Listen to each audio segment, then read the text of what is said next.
दोनों कर जोड़ कर याचना कर रहा, क्रोध कीजिए नहीं बस दया कीजिए।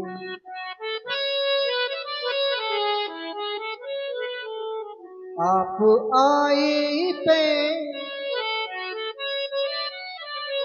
तो कली खिल गई, क्रोध कीजिए नहीं बस दया कीजिए। शिव धनुष तोड़ने वाला भी कोई शिव प्यारा ही होगा, जिसने ऐसा अपराध किया वह दास आपका ही होगा। जो कृपा पात्र है गुरुओं का, वह कभी किससे डर सकता है। जिन पर हो कृपा ब्राह्मणों की, यह कार्य वही कर सकता है। नाथ शंभु धनु है जनिहारा, होई के विवेक दास तुम्हारा। आयशु कहा आयशु कहा कही अकिन मोही, बारे बार मुनि तो। मेरे लिए क्या आदेश है, आदेशित करें प्रभु। राघोराम, बड़ी रहस्यमय शैली का प्रयोग किया जा रहा तुम्हारे द्वारा। तुमने कहा नाथ शुंभ दुर्मंजन हारा हुई त्रिविदास तुम्हारा। तुमने बड़ा निराधार छिला। अगर उदास है तो स्वामी का संपूर्ण प्रकार का हित करने वाला होता है दास, सभी प्रकार की नैतिक क्रियाओं में भाग लेने वाला होता है दास, वह अनुकूलता कार्य करने वाला होता है दास। परंतु कार्य क्या गया प्रतिकूलता का, कार्य क्या गया अनहित का, कार्य क्या गया नैतिकता का। श्री राघवेंद्र सुनने वाला मेरा दास शंभु नहीं ना, दास तो दास वह सेवक कहलाने के योग नहीं। सेवक सो जो करे सेवकाई, नहीं तो आरी अरि करनी कारी करे लड़ाई। राघवेंद्र वो सेवक है तो करे मेरी शिकाई, नहीं तो कार्य क्या गया हरि का सफलता का और भागी गई है परशुराम से लड़ाई। सुनहु राम जय जय शिव धनु तोरा, सहस बाहु सहस बाहु सब सोरी कुमोरा। सुनो राघवेंद्र जी ने भगवान चंद्रमौली के पावन पिता का खंडन किया है, वो कोई साधारण नहीं, शास्त्र बाहु के समान मेरा बैरी है। मेरा रिभर तुम आज्ञा मांग रहे हो, अगर तुम आज्ञा मांग रहे हो तो मैं तुम्हें आदेश दे रहा हूँ। शो बिलगा बिहाय समाजा, यही तो न तुम्हारे न जय है, तुम्हारे जय है सब राजा। शो बिलगाओ शो मने वे सुनने वाला है। शो बिलगाओ बिलग बजाए रोहित बिहाई समाजा। अगर वो अलग नहीं हो रहा तो समाज को चाहिए कि समाज इस अपराधी को छोड़कर अलग हो जाए। अगर ऐसा न किया गया तो देख रखो, नहीं तो न तुम्हारे जय है। शवराजा शवराजा और शब्द। परशुराम जी की इस घोषणा को समाज में जिस समय प्रसारित किया तो उस शैली को सुनकर के सभी भयभीत हुए। न तुम्हारे जय है सब राजा, लेकिन उन्हीं घोषणा को, उन्हीं वचनों को जिस समय लक्ष्मण जी ने सुना तो उनकी दशा कैसी है। हाँ सुनी मुनि वचन लखन मुस्काने, बोले परशु धरे अपमाने। व्यासी हम दो जगह देख रहे हैं कि आग जल रही है, एक वहां आग जल रही है, एक यहाँ जल रही है, दोनों आगों में पानी डाल दो। जो लोग वहां पर बैठे सब लोग यहाँ बैठे हुआ थे, उठिए वहां से सब लोग। अरे लगे कि रामलीला हो रही कम से कम उठिए वहां से। हमारे बार बार कहने के बावजूद भी आप हम लोग वहां से नहीं उठे, उठिए। नहीं, आग उठा लाइए। अगर नहीं उठेंगे तब तो उठाने पड़ेगा। उठिए वहां से, ये भी सब लोग यहां से उठिए, इसको बंद करो, आगे यहां बैठो सामने। रामलीला कराने से क्या फायदा है?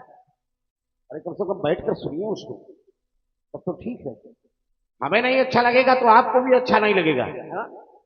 तो हमको अच्छा लगना चाहिए, इसलिए आप यहां बैठो, हमको सुनावे। सुना आप सभी लोगों ने धनुष तोड़ने वाले के विरोध में महात्मा परशुराम जी के प्रत्येक वक्तव्य को मिथिला की सुधी एवं संत समाज ने बड़े ध्यान पूर्वक सुना होगा। हमको तो अंतिम विकल्प, अंतिम बिंदु परशुराम जी का याद आया कि दो जगह आग जल रही है, दो जगह, एक जगह नहीं, दो जगह आग जल रही है, आग में पानी डाल दो। हमको तो लगता है दो जगह नहीं, तीन जगह जल रही है। परशुराम जी के ऊपर भी आग जल रही है। क्रोध अग्नि का ही प्रतीक है, दो जगह दो स्थानों पर आग जल रही है, तो परशुराम जी कह रहे हैं पानी डाल दो। लेकिन परशुराम जी की जो अग्नि जल रही है, इसमें क्या डाला जाए?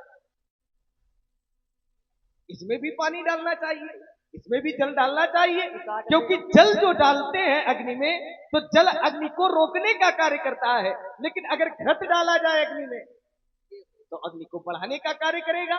तो हमको लगता है दो जगह नहीं, तीन जगह अग्नि जल रही है। दो जगह तो प्रत्यक्ष रूप में दिखाई दे रही है, एक जगह ये भी अग्नि जल रही है। दो चले जगह पानी डाला जाए, एक जगह घी डाला जाए। घी न डाला जाए, घी डाला जाएगा तो अग्नि बढ़ जाएगी। अग्नि अगर बढ़ जाएगी तो काम बनता हुआ बिगड़ जाएगा। तो काम को बिगाड़ना नहीं है, काम को बनाना है। चले चलकर जब सत्संग करेंगे, मथानी चलेगी, तो मेरा विश्वास कहता है नवनीत निकलेगा। चलिए, महात्मा परशुराम जी के बिंदों को मैंने बड़े ध्यान से सुना और आप सभी लोगों ने भी सुना होगा। परशुराम जी ने कहा धनुष तोड़ने वाला हमारा शत्रु है। हमारे भैया ने बड़े सरल शब्दों से कहा, नाथ सम्मु धनु भंजन हारा, कोई है क्यों एक दास तुम्हारा, कोई आपके श्री चरणों का दास है। तो भैया के शब्द जो हैं परशुराम जी को अच्छे नहीं लगे। परशुराम जी ने कहा धनुष तोड़ने वाला दास थोड़ी है, दास तो छोड़ो, वो सेवक कहलाने के योग्य भी नहीं है। क्यों? क्योंकि सेवक सो जो करे सेवकाई, सेवक वो है जो सेवकाई वाला कार्य करे, सेवा करे। अगर सेवा नहीं कर रहा तो अरि करनी सो करे लड़ाई, अगर शत्रुवत कार्य किया है तो फिर लड़ाई करे। हमको तो लगता है धनुष तोड़ने वाले ने शत्रुता का कार्य नहीं किया, धनुष तोड़ने वाले ने सेवा का कार्य किया है। कैसे? जैसे गुरु सेवा पर आप अपने गुरु जी की सेवा पर अटक है, सजग है। गुरु जी का धनुष टूट गया, किसका धनुष टूटा भैया? भगवान शंकर जी का। और शंकर जी परशुराम जी के कौन है? गुरु है। तो गुरुदेव का धनुष टूट गया, तो गुरु सेवा पर आप जैसे खड़े हैं, ठीक उसी प्रकार से धनुष तोड़ने वाला भी गुरु सेवा पर खड़ा है।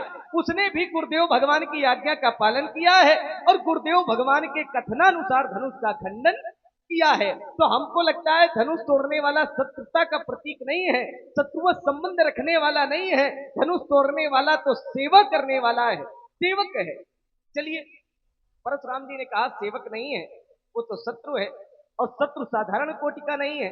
शत्रु कैसा है? सुनो राम जय शिव धनु तोरा, साहस बाहु सम सो रिप मोरा। वो साधारण शत्रु नहीं है, सहस्त्राबाहु अर्जुन के बराबर का शत्रु है। अगर वह शत्रु इस समाज से अलग ना हुआ तो एक समाज के लिए भी घोषणा है। क्या घोषणा है?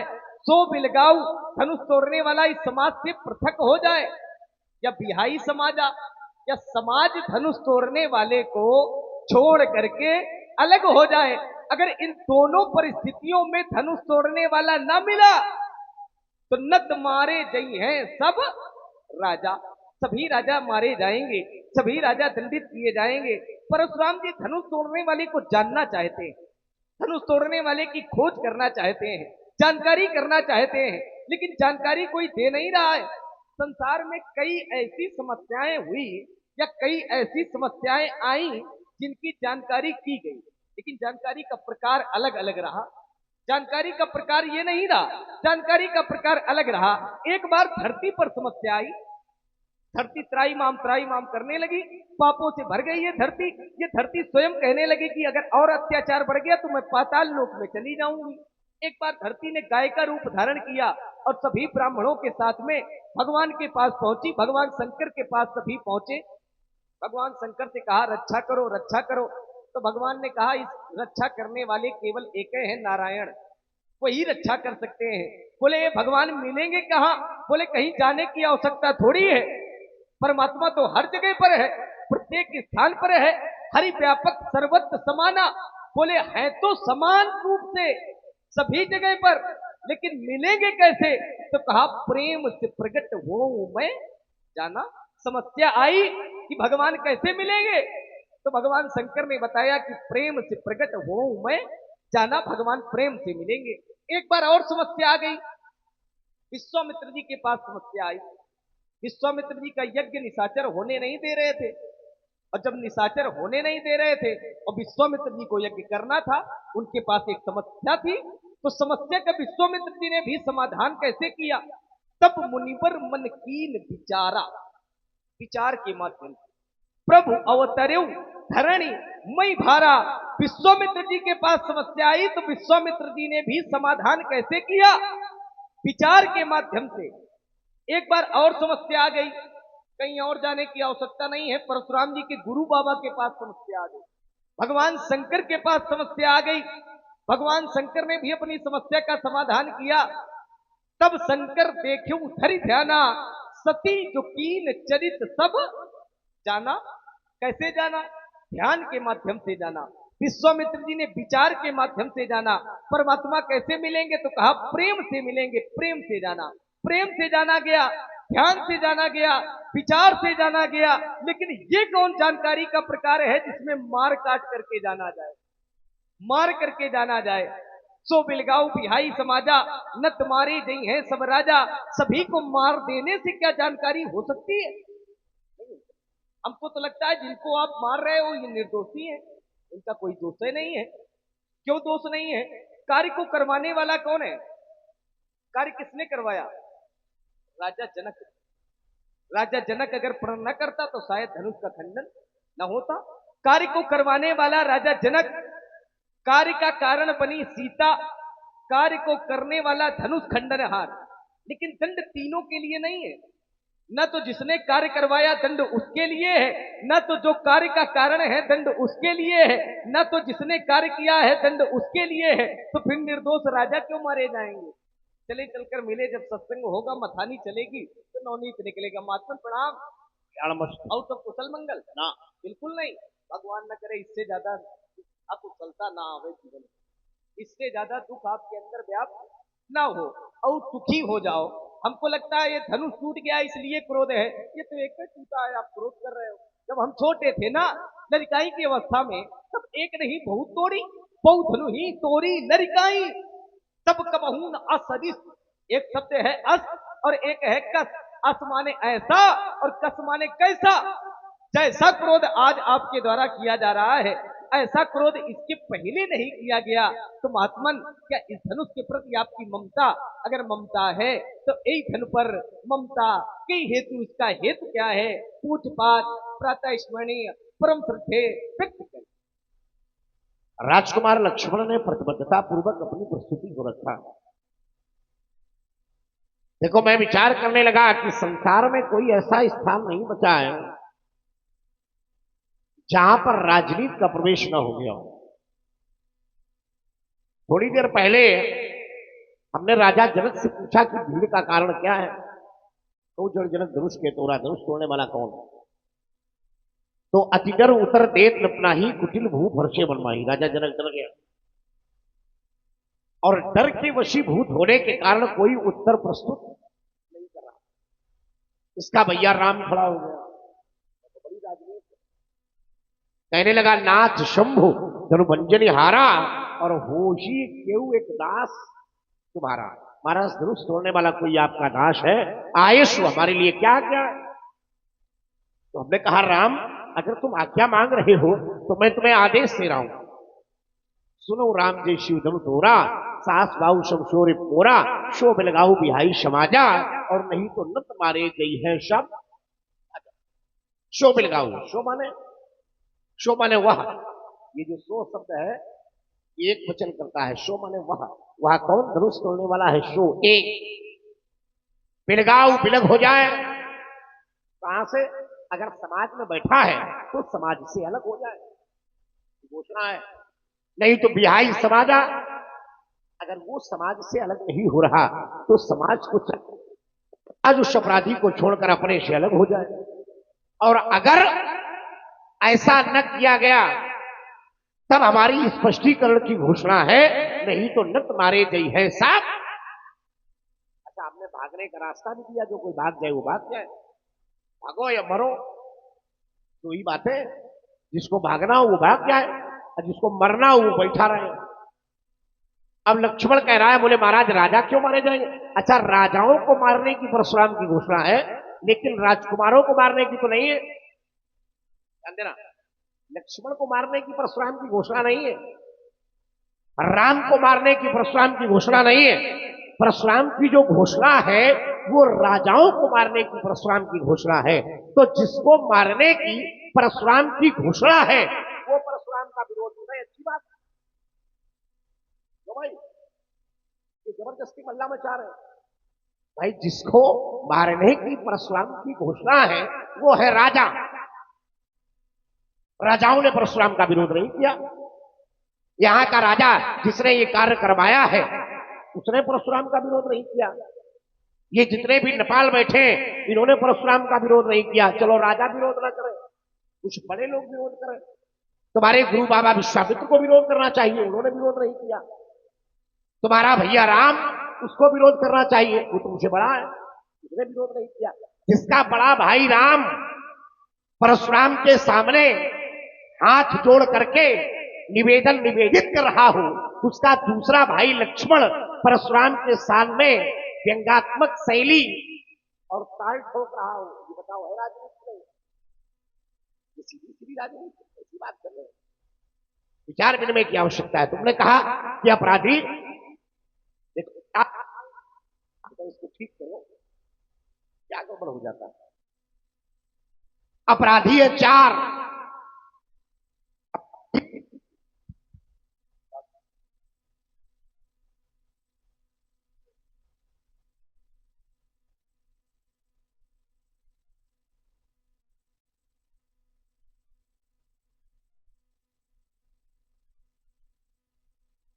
तो अपराधी है 4।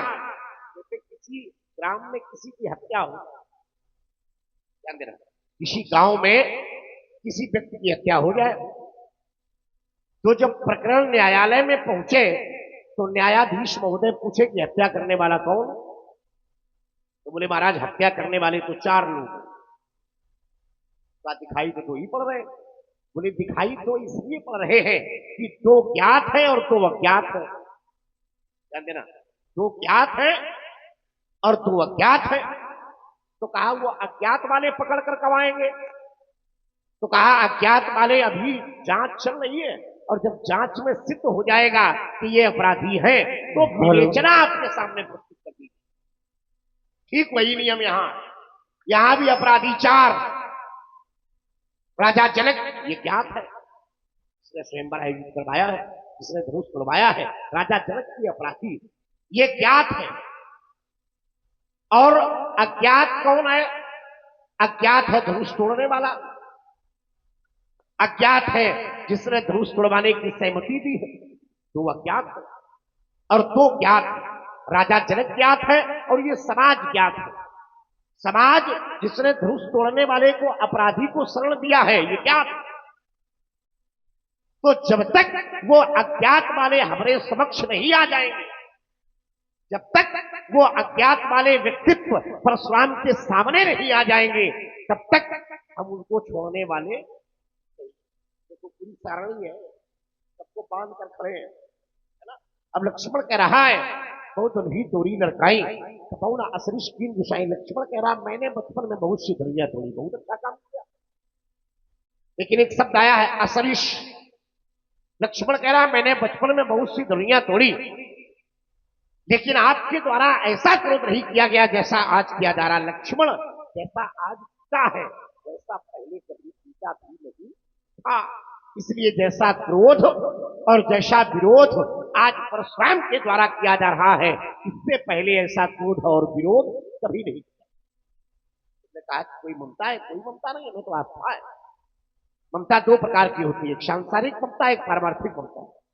संसार में प्रयोग होने वाली ममता विकार युक्त है, संसार में प्रयोग होने वाली ममता वासना युक्त है, और वही ममता एक भक्त अपने परमात्मा से करता है तो वासना समाप्त होकर के वह ममता उपासना में परिवर्तित होती है। विचार, भगवान शंकर का धनुष टूटा है, भगवान शंकर और मैया पार्वती श्रद्धा और विश्वास का रूप है। भवानी शंकरो वंदे श्रद्धा विश्वास रूपणो। तो जब भगवान शंकर और मैया पार्वती के प्रति परशुराम को श्रद्धा और विश्वास है, तो फिर धनुष्य ममता होने वाली यही है। बेटा, हमें तो आस्था है, हमें विश्वास है, हमें प्रेम है, हमें नैतिकता है, हमें लगन है, हमें अनुराग है, लेकिन ममता जैसा कोई शब्द हमारे शब्दकोश में नहीं है। इसलिए वे न बालक काल वश बोलत देन सवार धनुषम प्रप्रारुथल विदित। चलिए महाराज, जहां से आपने अपनी वाणी को विराम लगाया है, मैं अपनी द्वितीय श्रृंखला की वाणी का वहीं से शुभारंभ कर रहा हूं। आपने कहा रे न बालक काल बस बोलत